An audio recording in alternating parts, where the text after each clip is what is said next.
আসসালামু আলাইকুম। চুয়াডাঙ্গা জেলার নিহালপুর গ্রাম পান চাষি ভাইদের সবাইকে জানাই অভিনন্দন ও সালাম। আসসালামু আলাইকুম। আপনারা দেখছেন এলসি বরজ, চুয়াডাঙ্গা জেলার শ্রেষ্ঠ বরজ বলতে গেলেই চলে।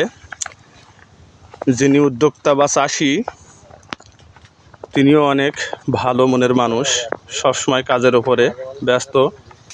নিট অ্যান্ড ক্লিয়ার কাজ, ফ্রেশ। যে পানি বের করার লাইন করে রেখেছে, সামনে বর্ষার মৌসুম আপনারা দেখছেন। আর পানগুলা অনেক ফ্রেশ, একদম নিচ থেকে নতুন পান ধরেছে, নিচ থেকে নতুন পান ধরেছে। এদিনকে পান বেচেছে 220 টাকা পণ। এখনও গাছে যে পান রয়েছে 220 টাকা, 200 টাকার পান। আমরা কাজ করছি পেছিয়ে পড়া চাষিদের জন্য। যারা পেছিয়ে আছে সে সমস্ত চাষি এগুলা দেখে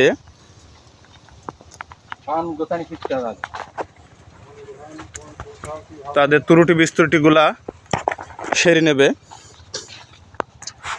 এটা চাষির বড় ছেলে, ওটা চাষি। ছোট ছেলেটাও আছে, কোন দিক কাজ করছে। এটা আমার বড় ভাই খুব টেনশনে আছে।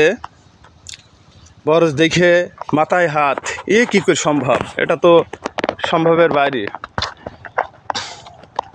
ভাই কীটনাশক কি ব্যবহার করেন? আমি অ্যামিস্টার টপ স্কোর, সিনজেন্টা কোম্পানির। আর সার কি ব্যবহার করেন? আর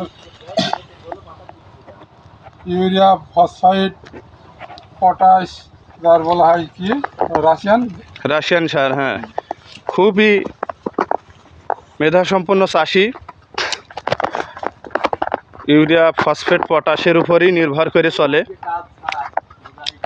আলহামদুলিল্লাহ, অনেক ভালো।